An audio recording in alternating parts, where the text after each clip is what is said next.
السلام علیکم ورحمۃ اللہ وبرکاتہ ناظرین، ایک مرتبہ پھر حاضر ہوں سنی اسلامک بیان پر نیو ویڈیو کے ساتھ، اور آج کی ہماری ویڈیو بڑا ہی زرخیز بیان ہے۔ چلیے سنتے ہیں اور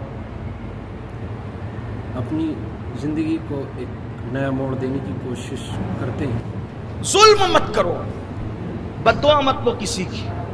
بزرگوں نے بیان کیا، اپنی کتابوں میں لکھا، ایک بڑھیا تھی اور وہ بڑھیا کی ایک جھوپڑی تھی، اس نے جھوپڑی میں رہتی تھی۔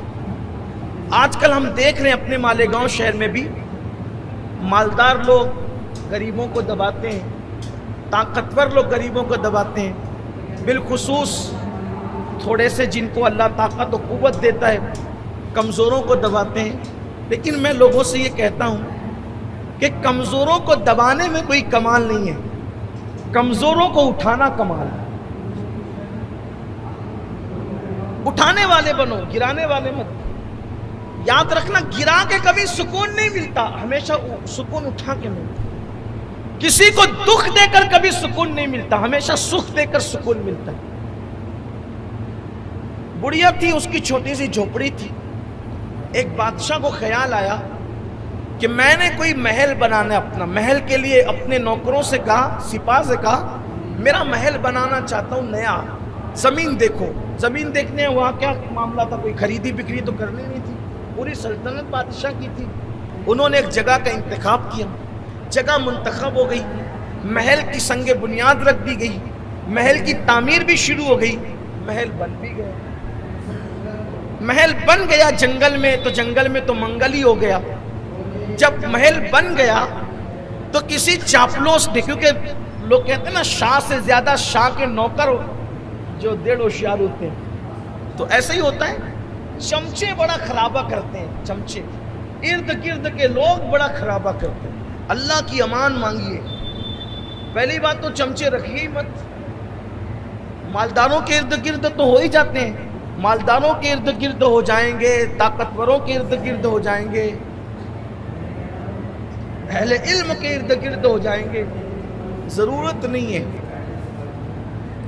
ضرورت نہیں ہے، اس لیے کہ قدرت نے ہاتھ دیا، ہاتھ کا استعمال کیجیے۔ دنیا سے اگر چمچے ختم ہو جائیں تو دنیا سے جھگڑے ختم ہو۔ ہاں، چمچوں سے کھانے والوں کے منہ جلتے ہیں، منہ یاد رکھنا، اس لیے کہ ہاتھ سے کھاؤ گے نا تو ہاتھ بتائے گا کہ کتنا گرم ہے کہ نہیں گرم ہے، چمچہ کبھی نہیں بتائے گا۔ چمچے نے تو بتانا ہی نہیں، کہ اس کا کام ہی نہیں، وہ تو چمچہ رہتا کچھ ہے بتاتا کچھ، چمچے کی تعریف ہی۔ اس لیے آپ گھر میں ہو تو بھی چمچے مت پالو۔ کچھ ساس لوگ ایسی ہوتی ہیں جو کچھ بہووں کو چمچ بنا کر رکھتی ہے، ان کی بھی ضرورت ہے، ہنسنے کی بات نہیں۔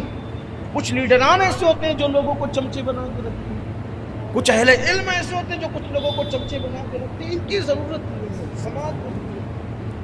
چمچہ کبھی نہیں بتائے گا کہ کھانا گرم ہے، آپ منہ میں ڈالیں گے تو آپ کا منہ جل ہی جانا ہے، ہاتھ بتائے گا۔ اب ہاتھ کیوں بتائے گا؟ کیونکہ ہاتھ آپ کے جسم کا ایک حصہ ہے اور اس کو آپ سے ہمدردی ہے۔ چمچے کو آپ سے کیا ہمدردی ہے؟ نہ وہ آپ کے جسم کا حصہ ہے، نہ وہ آپ کے وجود کا حصہ ہے، وہ تو بنا کسی اور فیکٹری میں، آپ بنے کہیں اور ہے۔ بہرحال اب میں چمچے پر ہی بات کروں تو بھی کچھ چمچوں کو بھی برا لگے گا نا، تو چھوڑ دیجیے، بات طویل نہ ہو۔ تو بادشاہ کے کسی چمچے نے کہا، بادشاہ آپ کا محل تو بڑا خوبصورت ہے، لیکن یہ بازو میں یہ بڑھیا کی جھوپڑی ذرا اچھی نہیں لگتی، یہ جھوپڑی اچھی نہیں لگتی۔ بادشاہ نے کہا کوئی بات نہیں۔ اب بادشاہ کے لیے کیا تھا جھوپڑی ہٹانا؟ بادشاہ جو ٹھہرا، بادشاہ نے کہا بڑھیا کو بلاؤ۔ بڑھیا کو بلایا، ابھی یہ جھوپڑی کی جو تمہاری جگہ چھوٹی سی جھوپڑی ہے، اس کو خالی کر دو، اس کی جگہ جہاں تم چاہو گے ہم تمہیں زمین دے دیں گے، وہاں جھوپڑی بنا لیں۔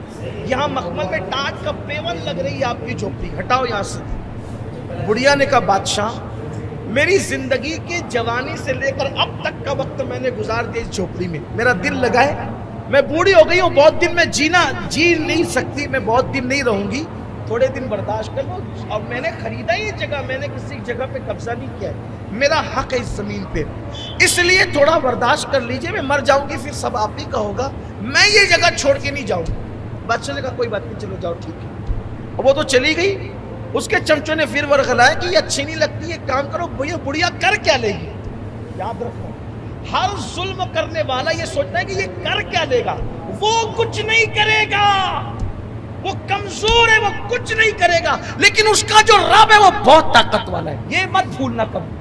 ظلم کرنے والوں کو یہ کبھی مت نہیں بھولنا چاہیے کہ انسان کمزور ہے، مگر اس کا رب، اس کا خدا بہت طاقت والا ہے، وہ بہت قوت والا ہے، وہ بہت غیرت والا ہے۔ بڑھیا کے متعلق چمچوں نے کہا وہ کر کیا لے گی؟ بادشاہ بہکائے میں کہا توڑو اس کی جھوپڑی۔ اس کی جھوپڑی توڑ دی، بڑھیا بھیک مانگنے گئی تھی، جب واپس آئی تو دیکھا کہ جھوپڑی نہیں ہے، سوچا کہ میں کہیں غلط بوڑھی تھی، غلط جگہ تو نہیں آ گئی، لیکن پھر کہا کہ ارے اسی کے محل کے سائے میں تو میری جھوپڑی تھی، توڑ دی ان لوگوں نے۔ خدا کا کرنا، جھوپڑی کا ٹوٹنا تھا کہ برسات شروع ہوئی، برسات ہوئی، ایسی ٹھٹری وہ بڑھیا، اور رات پوری اس نے سردی، کڑاکے کی سردی میں گزاری، اور اس سردی کے بعد اس کو آیا غصہ، اور غصہ آیا، وہ کر کیا سکتی تھی؟ دل سے فریاد نکلی، آسمان کی طرف نگاہ اٹھی، مولا میں یہاں سے گئی تھی، تو کہاں تھا؟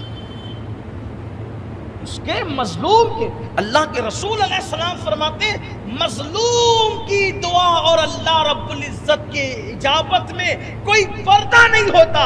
ادھر مظلوم کے منہ سے دعا اور بد دعا نکلتی ہے، اور ادھر اجابت الہی سے ٹکرا جاتی ہے۔ اللہ اکبر، کیا ہوا؟ کیا ہوا؟ کہ میں نہیں تھی، تو تھا، اور میں کمزور ہوں، مگر تو کمزور نہیں ہے۔ میں کسی انسان سے نہیں بلکہ میں تجھ سے انصاف چاہتی ہوں، بس اتنا کہنا تھا، تجھ سے انصاف چاہتی ہوں۔ ایک زلزلہ آیا اور بادشاہ سمیت پورا محل زمین کے اندر دھس گیا۔ یہ بد دعا کا نتیجہ، یہ بد دعا کا نتیجہ۔